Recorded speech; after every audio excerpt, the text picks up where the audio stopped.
अभी वह कन्या धानी कूट रही थी, तभी उनके घर में कुछ अतिथियों का आगमन हो गया। अतिथि आए, उस कन्या ने अतिथि का सम्मान किया और वह अतिथि के घर में विश्राम करने लग गए। वह कन्या अतिथियों की विश्राम में चलिए ना जूता पा अपने हाथ की सारी चूड़ियां मिला ली, केवल एक एक चूड़ी उसने अपने हाथ में रखी। अब वह धान कूटने लग गई। अब उसका हाथ में चूड़ी भी रही, लेकिन उन चूड़ियों का शोर समाप्त हो गया, क्योंकि केवल एक चूड़ी उसके हाथ में थी। दत्तात्रेय जी ने कहा, मुझे उस कन्या ने सिखा दिया। जाएगी भारत की स्वर कोकिला कही जाने वाली लता मंगेशकर जी, एक टीवी इंटरव्यू में उनसे पूछा गया, लता जी आपको अगली बार जब मानव का जन्म मिले तो क्या आप लता मंगेशकर ही बनना चाहेंगे? तो लता मंगेशकर जी ने उदासी भरे शब्दों में कहा, पहली बात तो मैं ये चाहती हूं कि मुझे मानव का तन ही ना मिले, अगर मिले तो मैं कुछ भी बन जाऊंगी, पर मैं लता मंगेशकर नहीं बनना चाहती। उस रिपोर्टर ने पूछा, ऐसा क्यों? आप तो भारत रत्न से सम्मानित हैं, सारी दुनिया आपके जैसा बनना चाहती है, पर आप ही अपने जैसा नहीं बनना चाहती। तो लता मंगेशकर जी ने कहा, इसलिए क्योंकि मेरे हृदय में इतने दुख समाये हैं कि मैं बोल करके भी नहीं बता सकती। देखिए कितना गहरा पश्चाताप है। रविंद्रनाथ टैगोर, बंगाल की भूमि के गुरुदेव जिन्हें कहा गया और जिन्हें नोबेल पुरस्कार से सम्मानित किया गया, जब वो अपनी अंतिम सांसें गिन रहे थे, एक रिपोर्टर उनके पास आया, कहने लगा, ठाकुर आप तो अपने जीवन से बड़े संतुष्ट होकर के मर रहे होंगे, आपने कितने सारे गीत रचे हैं, आपके मरने के बाद दुनिया आपके गीतों में आपको याद रखेगी, आपके गीतों को गाएगी। तो ठाकुर ने उस समय कहा, जिस समय लोग मेरे गीत गा रहे होंगे उस समय मैं दुख मनाऊंगा। उस व्यक्ति ने कहा, क्यों ठाकुर? तो रविंद्रनाथ टैगोर जी ने कहा, इसलिए क्योंकि मैंने इतने सारे गीत गा दिए, जिस गीत को गाने के लिए मेरा जन्म हुआ था, वह गीत मैं गा ही ना सका, वो गीत मैं गुनगुना ही ना सका। सज्जनों, ऐसा पश्चाताप कहीं हमें भी न भोगना पड़े, इसलिए संत कहते हैं, झूठी काया झूठी माया, झूठा ये संसार, कब सुमिरोगे राम, कब सुमिरोगे राम, कब सुमिरोगे राम।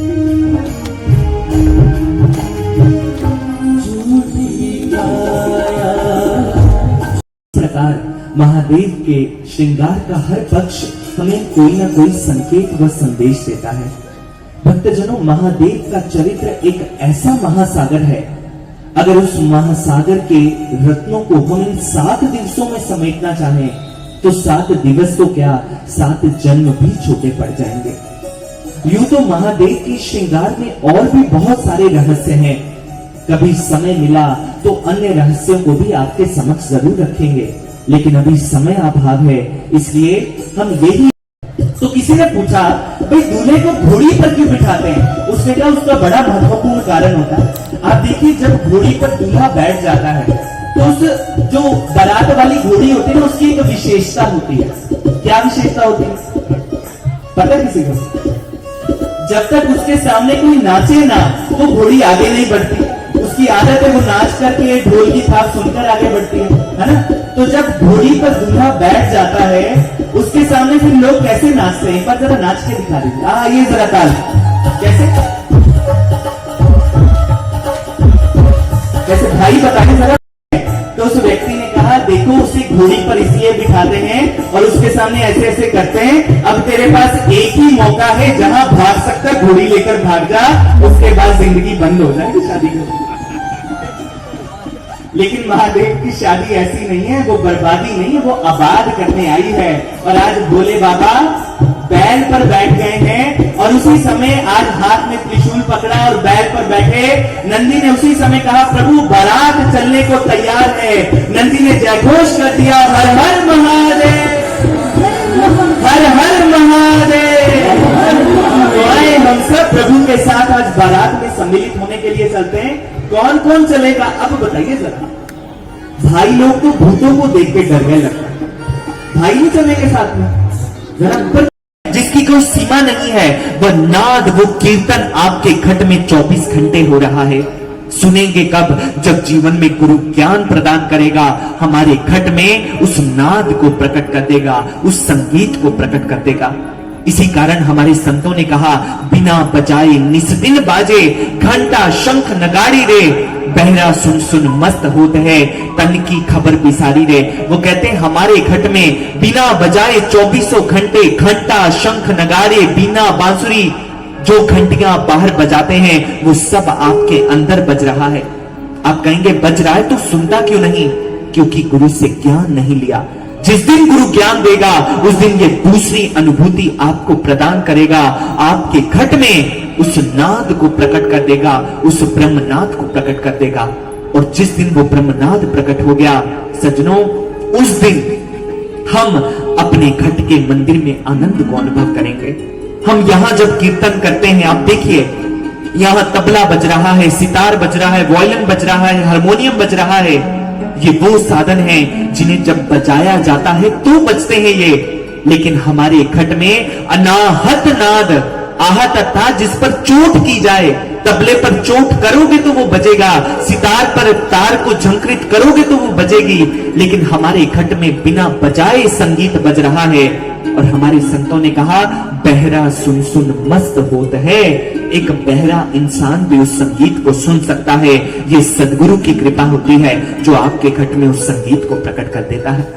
और ये बात हमारे सभी संतों ने गाई है। संत कहते हैं, हम कहते गुरु मंत्र देता है, माला देता है। अक्सर लोग पूछ रहे दीक्षा है क्या? आज बता देते हैं दीक्षा क्या है। दीक्षा कुछ नहीं है, एक खेल है, खेल। आप कहेंगे कैसा खेल? खेल है सतगुरु ऐसा खेल दिखाया, मोहे देख अचंबा आया, नाभि कमल से पकड़या हमको 10वां द्वार लंघाया। गुरु खेल खेल में आपकी चेतना को नीचे के चक्रों से उठा करके सीधा इस 10वें द्वार में, इस मंदिर के अंदर आपको लेकर के चला जाता है। और जब अंदर जाते हैं तो हम प्रभु का कीर्तन श्रवण करते हैं। यही है ज्ञान दीक्षा भक्तजनों, यही है ज्ञान दीक्षा। आए संत कबीर जी अपनी वाणी में बड़ा सुंदर बता रहे हैं, गुरु के पास जब मैं गया तो गुरु ने क्या दिया, क्या क्या अनुभूतियां मैंने अपने जगत में की। इन 4 अनुभूतियों का वर्णन कबीर जी अपनी वाणी में कर रहे हैं। आए हम भी इस सुंदर सी वाणी को श्रवण करते हैं, कबीर क्या कह रहे हैं।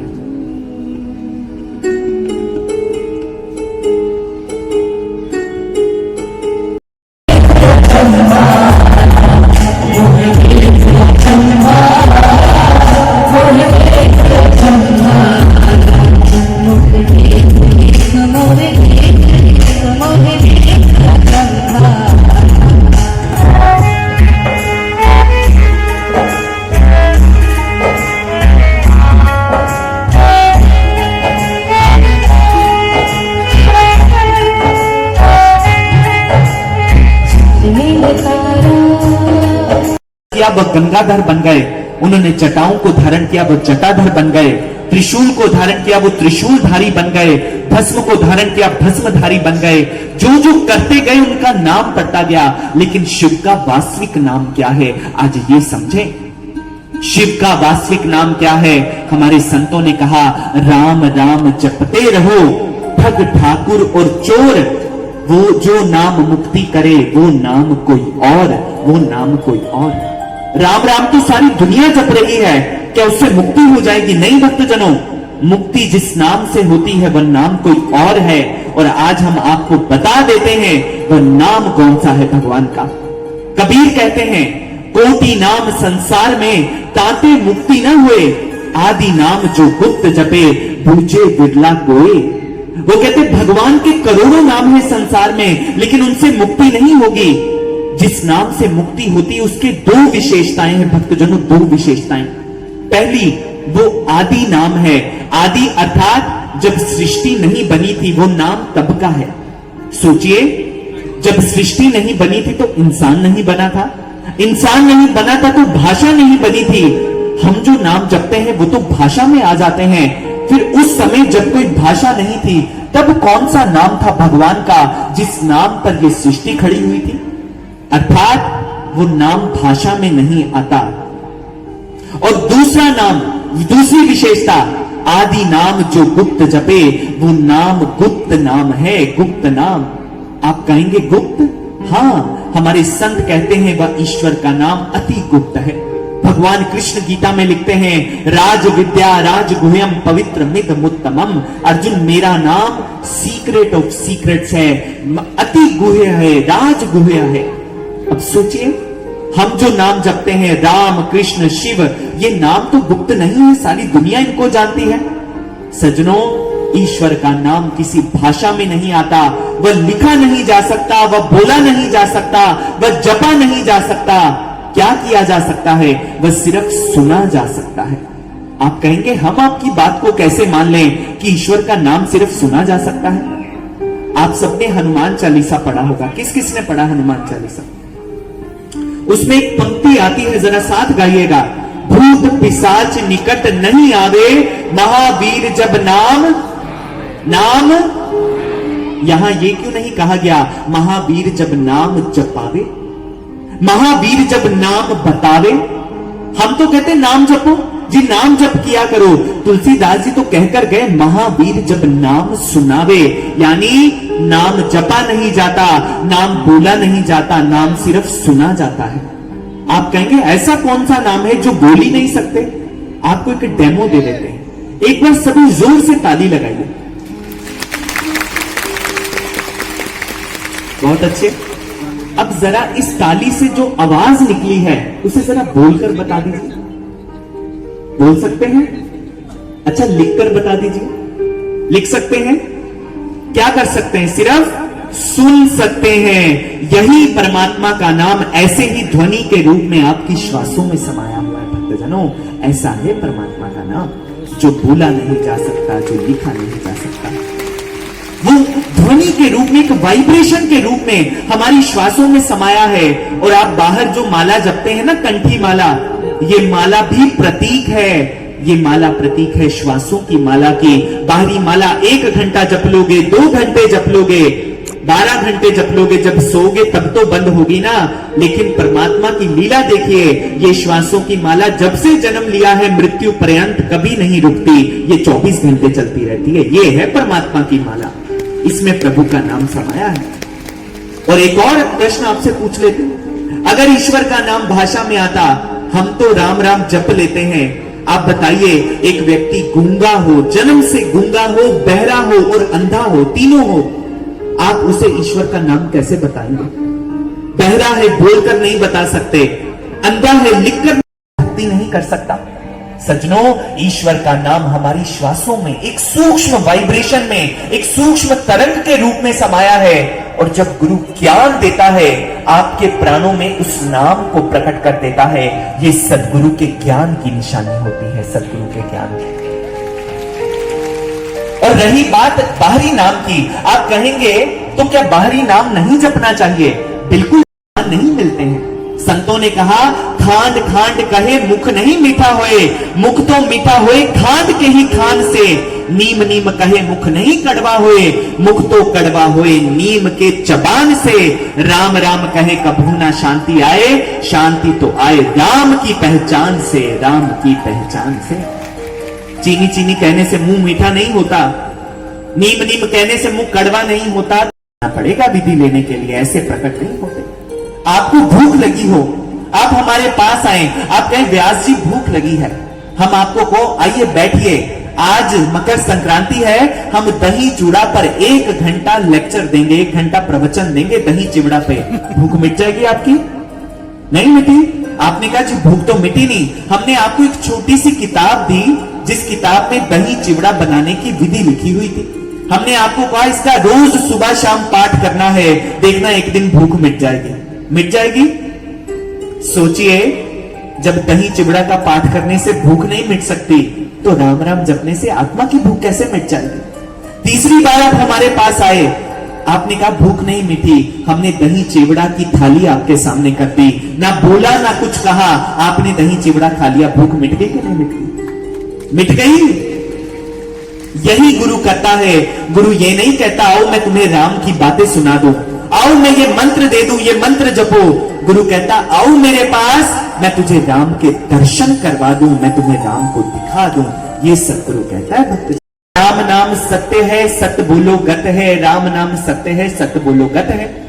वो शव यात्रा एक घर के बाहर से निकली, वहां पिंजरे के अंदर एक तोता बंद था। जैसे ही उसने सुना राम नाम सत्य है, सत्य बोलो गत है, तोता बोलने लगा सब गपशप है, सब गपशप है।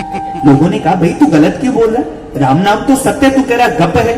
तोते ने कहा बंधु ये बताओ, तुम कह रहे हो राम राम कहने से इसकी मुक्ति हो जाएगी, अरे मैं इतने सालों से पिंजरे के अंदर बंद हूं, राम राम जप रहा हूं, मेरी पिंजरे से मुक्ति नहीं हुई, इसकी शरीर से कैसे मुक्ति हो जाएगी।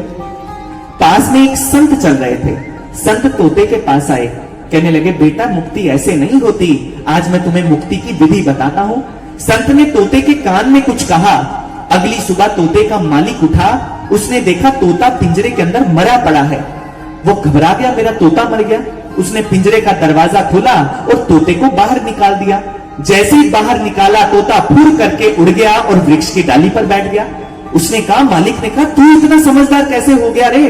उसने कहा वो तो संतों ने मुझे श्वास रोकने की विधि बता दी, मैं आज पिंजरे से मुक्त हो गया। नाम प्रकट कर देता है, नाम जपने की श्वासों में विधि बता कर सुधार बरनो रघुबर बिमल जसु, जो दायक फल फल 4 अर्थ पता है किसी को इसका? जपते जा रहे तोते की तरह, अर्थ पता नहीं है, आज अर्थ भी बता देते हैं। श्री गुरु चरण सरोज, सरोज कहते कमल को, रज कहते धूली को। तुलसीदास जी कहते हैं मैं उस गुरु के चरण कमल की धूली लेकर के निज मन मुकुर, मुकुर कहते शीशे को, अपना मन रूपी शीशा साफ करता हूं।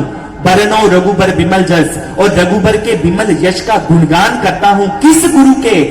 जो दायक फल 4, जो मुझे 4 फल प्रदान करे। और ये 4 फल कोई सेब केला आम संतरा नहीं है, ये 4 फल है ईश्वर को देखना है तो वो ज्योति है, ईश्वर को सुनना है तो वो नाद है, उसका अनुभव करना है तो वो नाम है, और उसको पीना है तो वो अमृत है। ये हैं 4 फल। जाइए गुरु के पास और इन 4 फलों को प्राप्त कर लीजिए।